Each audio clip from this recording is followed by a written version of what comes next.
Front National! Vive la République! Vive la France! მარინ ლე პენი საფრანგეთის საპრეზიდენტო არჩევნებში ერთ-ერთი მთავარი კანდიდატია. პირველი ტური 23 აპრილს გაიმართება, რის შემდეგაც 7 მაისს მეორე ტურში მონაწილე კანდიდატების რაოდენობა 2-მდე შემცირდება. მარინ ლე პენი ულტრამემარჯვენე კანდიდატია. ის წარმოადგენს პარტიას ეროვნული ფრონტს, რომელიც ულტრამემარჯვენე პარტიაა. პარტია ეროვნული ფრონტი 40 წელზე მეტია არსებობს და მარინ ლე პენი პარტიას 2011 წლის იანვრიდან მართავს. მარინ ლე პენი ეროვნული ფრონტის დამფუძნებლის ჟან-მარი ლე პენის ქალიშვილია. მან პარტია 1970-იანი წლების დასაწყისში დაარსა და ითვლებოდა საკმაოდ რასისტულ, ანტისემიტურ და ყოველთვის ძალიან მარგინალიზებულ პარტიად. პარტიას ანტისემიტიზმურად იმიტომ აღიქვამდნენ, რომ ლე პენის მამა ხშირად ხუმრობდა და აკნინებდა ჰოლოკოსტს. მე არ ვამბობ, რომ გაზის კამერები არ არსებობდა.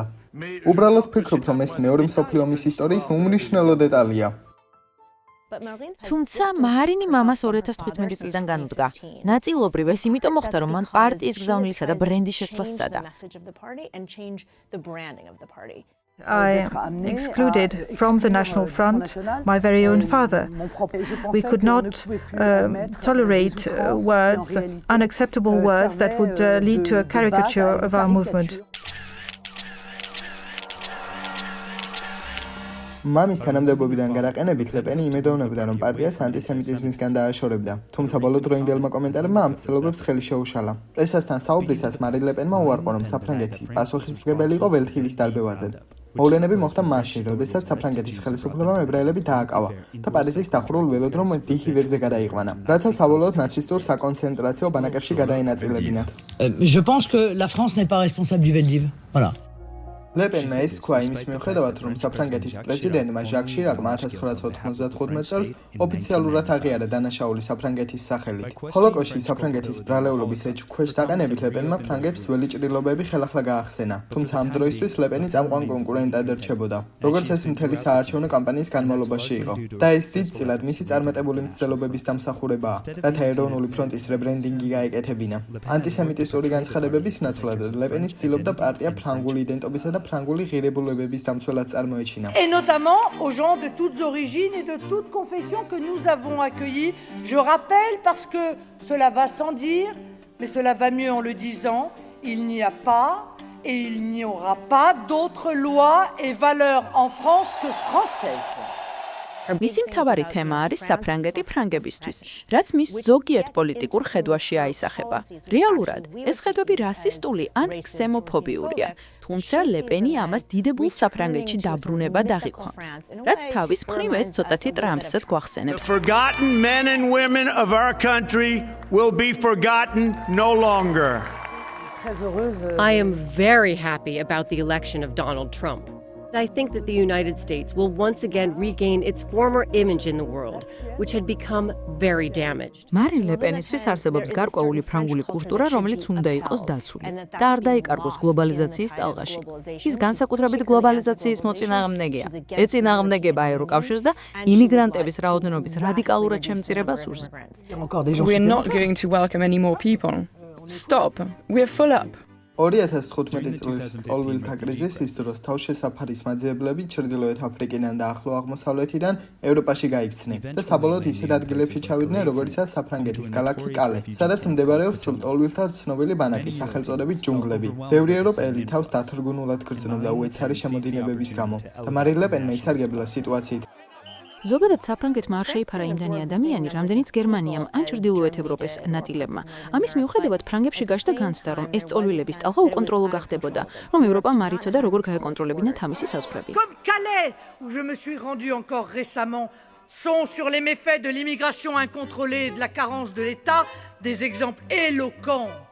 Les Français n'en peuvent plus de l'immigration massive, légale et illégale.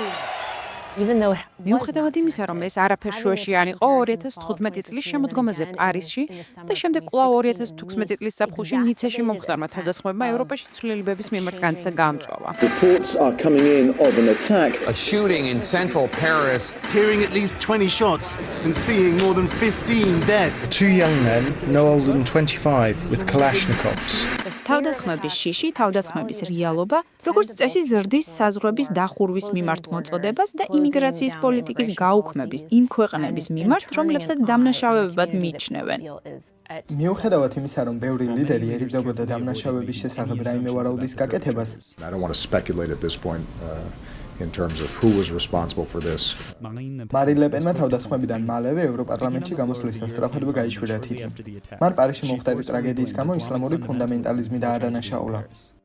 L'assassin, c'est l'idéologie qui porte et au nom de laquelle le terrorisme tue. C'est le fondamentalisme islamiste. 2010 წელს საფრანგეთში თითქმის 5 მილიონი მუსლიმანი ცხოვრობდა, მილიონობით მეტი ვიდრე შეერთებულ შტატებში.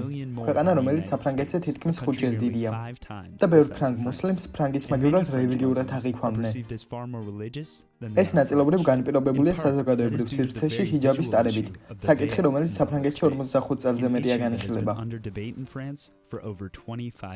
ამჟამად 2020 წლიდან ჰიჯაბი საჯარო სკოლებში დაუშვებელია, თუმცა მუსლიმებმა ქუჩაში მისიტარება არ შეწყვიტეს, რადგან ეს პირადი თავისუფლებების დარღვევა დაგიქმება. მარინ ლეპენს მისი საერთოდ აკრძალვა სურს. Ces principes pour lesquels nous nous battons sont affirmés dans notre devise nationale, liberté, égalité, fraternité, qui procède elle-même d'une sécularisation de principes issus de notre héritage chrétien. ფრანგული იდენტობის დაცვის მოტივით კლასიკური ლიბერალური იდეალებისა და ისლამური ფუნდამენტალიზმის წინააღმდეგ განწყობით, მარინ ლეპენი ხელს უწყობს ფრანგულ ნაციონალიზმს. ანალოგიურად მან გლობალიზაცია ფრანგული ღირებულებების საფრთხედ წარმოაჩინა. Le mondialisme s'appuie, on le voit, sur la négation des valeurs sur lesquelles la France s'est construite et sur les principes dans lesquels l'immense majorité des Français se reconnaissent encore. მარინ ლეპენმა განაცხადა, რომ საფრანგეთი ევროკავშირიდან გასვლის საკითხზე რეფერენდუმს ჩაატარებს. მასწრებს ბრეგზიტი, რადგან ჩვენ ახლა გქონდა ბრეგზიტი. მასწრებს სლოვენური ვალუტაზე დაბრუნება და ძალიან სურს სხვა ეპოქის საფრანგეთში დაბრუნება.